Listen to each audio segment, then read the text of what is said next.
to me, to you, to me, to you, to me, to you, to me, to me, to you, to me, to you, to me, to you, to me, to me, to you, to me, to you, to me, to you, to me, to me, to you, to me, to you, to me, to you, to me. 35 degrees, these guys sip drinks at ease. A breeze, ripples, calm, seas around the keys. After 3 decades of escapades, Barry and Paul Chuckle quit the most fickle of trades. Rich, but they almost didn't make it almost. They recall toasting their past at parties they host. Retired at the combined age of 91, after a tightly run career nicely done. They begun playing family shows, support arose, cash flows to the toes of where the family goes. Everyone knows you don't King Canute the situation. You'd want to make the widest indentation, wouldn't you? Be pulling too far away from what you couldn't do. Pulling through, you shouldn't screw around here. And TV producers wanted them for a show. For those below the age of 10, their to and fro was what kids would go for at that time of a weekday afternoon. So it's what they did. Their slapstick was perfect, and the kids loved it in a unanimous verdict. The Chuckle brothers soon had cash round their ankles. No one cancels such things, that's fucktarded. Then they started wanting something different, intermittently thinking, well, this should have been, it isn't. And they had other material, especially Barry. He'd a nasty sharp wit that adults could savvy. Paul did sick jokes and bitter cynicism. Vicious wisdom with him was delivered with a rhythm of its own. They writ stand-up that was brilliant, deep and explicit, not for the innocent. But their agent, impatient with where they went, couldn't sell that, a blatant understatement. It's unsellable, unethical for the climate, and management sent word to keep it all private. So Paul had to stall it all. He heard the call to fall at such a small wall would be unforgivable. He never meant to reinvent himself to that extent, but Barry went on, hell-bent on getting his consent. And Paul said that it's not worth risking. Stop twisting my arm on this thing, I'm not listening. He said, don't fuck this up, you midgets. Each digit of your bank account climbs each minute we hit it with a big crowd, and now you fidget. We're asking, is it right to inhibit and limit how long a visit we have here where we pivot? Don't let your spirit shit it on our meal ticket, cunts. For Barry wouldn't listen, mission driven with ambition to speak. Forbidden hidden truth recently arisen from his soul. Good art should challenge the assumptions we have about our lives, not pander to them. He said there is a way to tell the truth by dredging it from the scum lining the pit of your soul and make it funny, yet deep and relevant. And most won't even touch it. People say one man can't make a difference. One man is the only man who can make a difference. I don't want to do a kids show anymore, it's an easy gig. I play a moron. God. No one wants to fuck Barry Chuckle.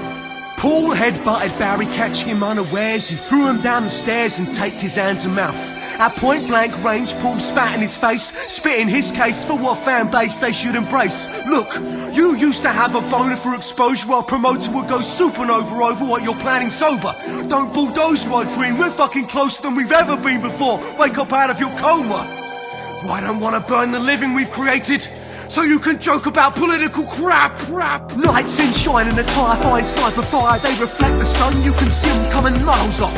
Getting shots annoying Barry, can we agree on that? I am not a goodie or a baddie, you twats. I fear we're near to career-ending choices here. We could steer clear of the sheer drop off the pier, where sharks leer at the atmosphere, the surface. Year on year they shear away whatever's surplus. Don't struggle ruffling my feathers, causing trouble. This isn't Little China, you're not Kurt Russell. Your body rubble, I'm Fred, I have the muscle. I can shuttle you to hell and puddle your face in a scuffle. So buckle up your muzzle or I'll fucking pummel your chuckle. Vision double fuck all is going to scuttle us. If you don't listen to experienced opinion, you'll disappear completely from the United Kingdom. Turning up in Cyprus, killed by pubic lice. That ain't you down to your spine, sunshine, nice. Cause I'll cut your fucking arms off, cunts. If you don't stop, I'll lop off your legs too with something blunt. He ain't heavy, he's my brother. No arms, no legs, he wouldn't weigh anything at all. You wanna ski uphill, it's idiotic. We can't, we never will, it's too late, drop the topic. We can't make a U-turn at breakneck speeds, we'll break our necks. G-force wrecks how blood bleeds. This is no place for self-righteousness, Barry. Self-righteousness is embarrassing. I see it everywhere, clutched to the chest of society's dead weight. To prop up whatever flimsy construct of pride they slap together out of cocktail sticks or a hope or something. It's for the lost. The kind of stuff the downtrodden fling around. The achievers and the successful have no need for any of that crap.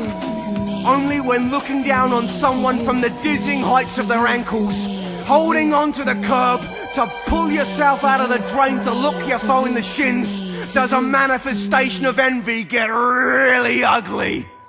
I hear people talk about how they wouldn't want to win the lottery because having everything would spoil them. I hear the ugly girls call the pretty ones retarded. Go on, call her a brain-dead slut, but it's like calling a physicist unfashionable. It's the fat girls that call the thin ones unhealthy. It's the guy busted doing lines in the shitter who calls the bouncers thugs for throwing him teeth first into the pavement. It's the guy pulled over for speeding that berates the arresting officer for wasting everybody's time when there's killers and rapists loose. Why aren't you catching them? Sleeping with the enemy, selling out, hack, unfair and cheat are phrases that ooze out of the weak-willed and stunted sores of the world when squeezed. Like calling someone who brings a gun to a fist fight a coward.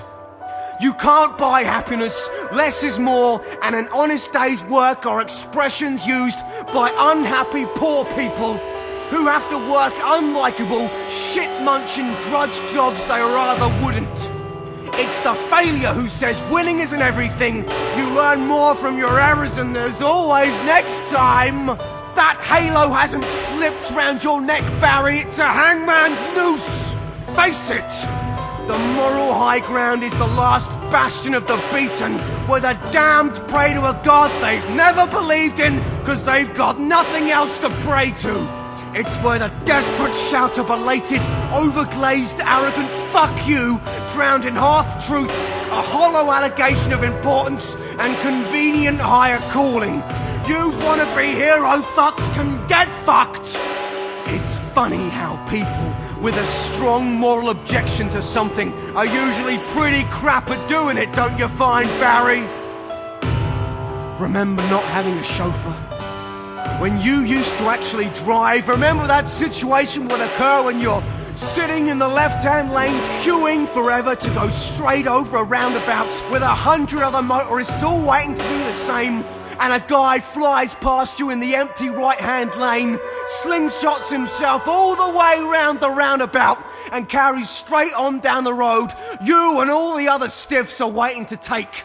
Cunt. As you sit cursing the fiend, a belief that you at least have done the right thing by your own standards doesn't get you to work any quicker, as other drivers behind you pile into the right-hand lane to mimic his example. Well, suck Satan's cock, Barry. Principles are a justification for cowardice, and morality is a limp-wristed attempt to preserve redundant truths its advocates haven't learnt to evolve round. We don't need it! Fuck 'em. Fuck 'em all, Barry. There's so much money in doing what we do if we can just hold our course. Just hold our fucking course, alright? I'm gonna free your hands now, Barry. Now, don't just rip that tape off. I'll guide you to a sink and you can soak it till it falls off. I don't want you losing the mustache. It'd ruin the symmetry.